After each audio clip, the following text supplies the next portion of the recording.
Cyberpunk 2077, the long-anticipated open-world RPG from CD Projekt Red, finally releases, with their last title being one of the most critically and commercially acclaimed RPGs of all time.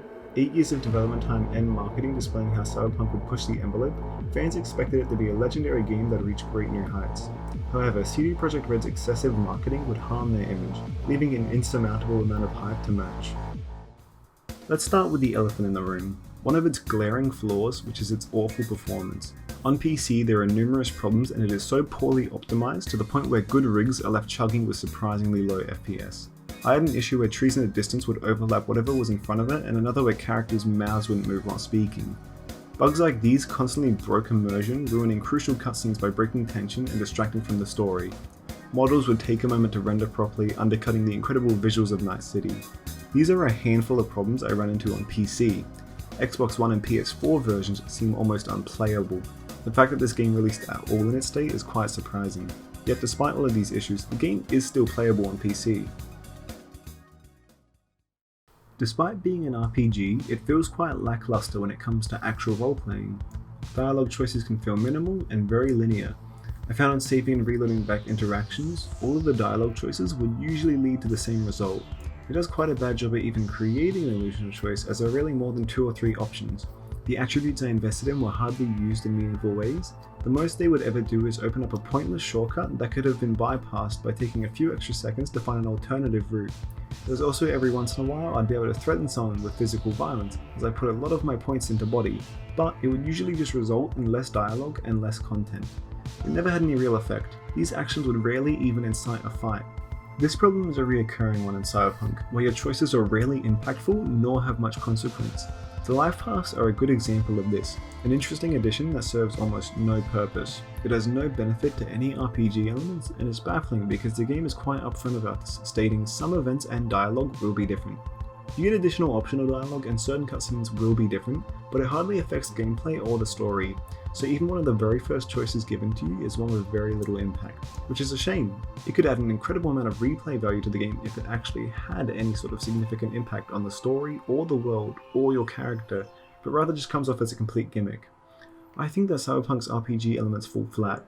There is potential to be tapped with the elements such as the life parts, but it ultimately lacks what makes for an interesting or fun RPG. I think even CD Projekt Red is aware of this, seeing as the game's release edged closer, the marketing changed from RPG to action-adventure, and its action-adventure elements are a real mixed bag. Gunplay feels nice for certain guns, although shotguns feel quite unsatisfying and lackluster even at close range. Automatic rifles and SMGs make enemies feel like bullet sponges. Sniper rifles felt great to use, yet its use was situational, and I had a gripe with it where you couldn't steady your shots. So, it came down to pistols, revolvers, and the melee combat.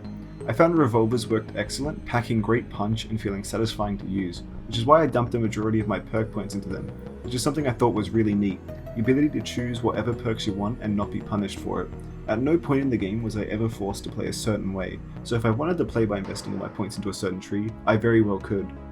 Stealth is something that the game would promote, nudging you to take a quiet approach occasionally. However, stealth is the least appealing approach to dealing with enemies. One of my largest problems was how little room is left for mistakes, as getting caught by one isolated enemy would alert every enemy in a near vicinity, even if no noise was made or the enemy was instantly neutralized. Enemies would also do unpredictable and sudden 180s, catching me instantly. The game's quick hack system is prevalent during stealth, allowing you to distract enemies using environmental props or the whistle to attract an enemy to your location. I thought the distract enemy quick hack was as good and as in-depth as a stealth gets, because it stretches what you can do to get around enemies and limits you to resources given by the game. Overall, stealth just felt very flat. It boils down to isolating an enemy, then killing them or knocking them out, which never seemed to have any impact on the story or the gameplay. Then hope no one finds the body, and repeat until all the enemies have been neutralized. It fails to create the same tense scenarios games like Hitman or Metal Gear Solid create, making the player feel stuck, forcing them to heavily utilize tools and strategy to overcome what the game throws at them. Failing to emulate this also robs the player of any sense of accomplishment, as they don't feel as if they've overcome anything. Though stealth was often encouraged, if I chose to go loud, the game wouldn't enter a fail state or force me to retry, and it's an extremely strong element that makes the experience nowhere near as bad as it could be.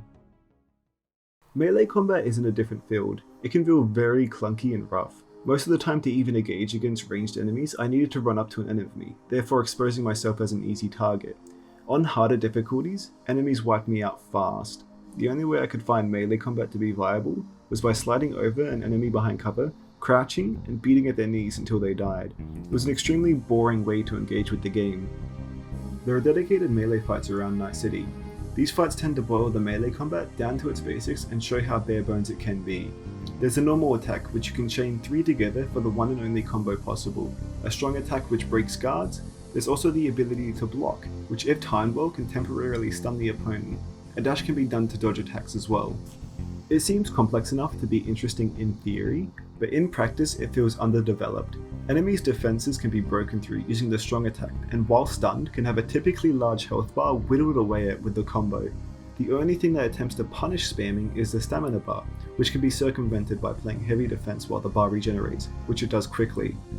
On the occasional slip up, enemies on harder difficulties can strike the player down in 1 to 2 hits. This feels unbalanced and strongly underdeveloped.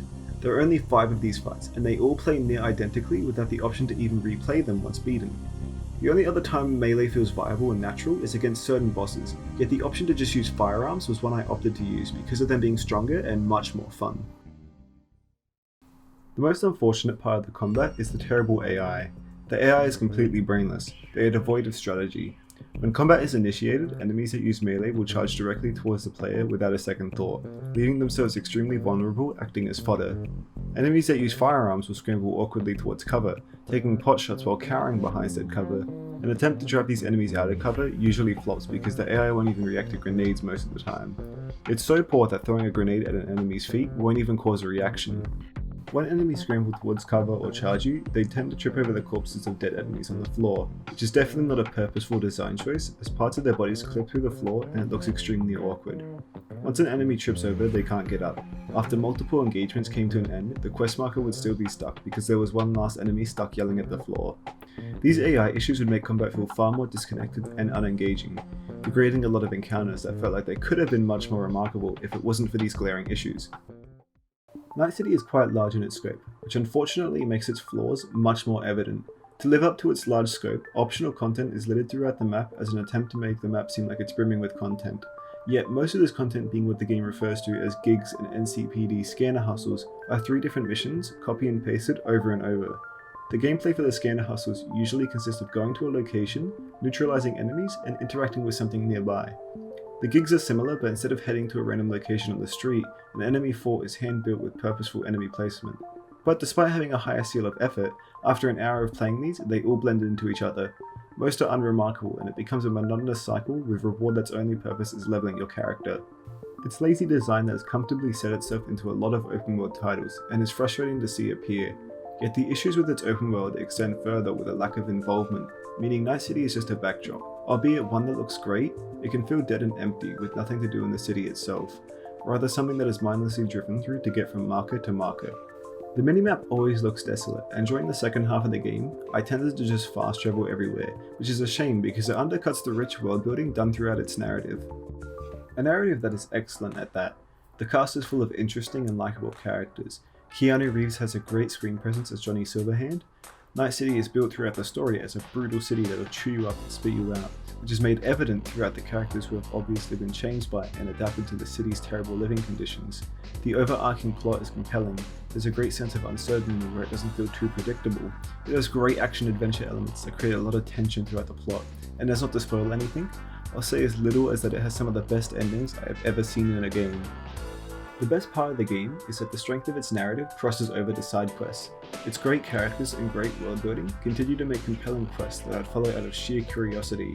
My favourite part of the side quests is how they play into the main quests. There are side quests that are created out of the result of the consequence of the main quests, and there are side quests that can affect the main quests. It's a high bar for side quests that all games should strive to reach.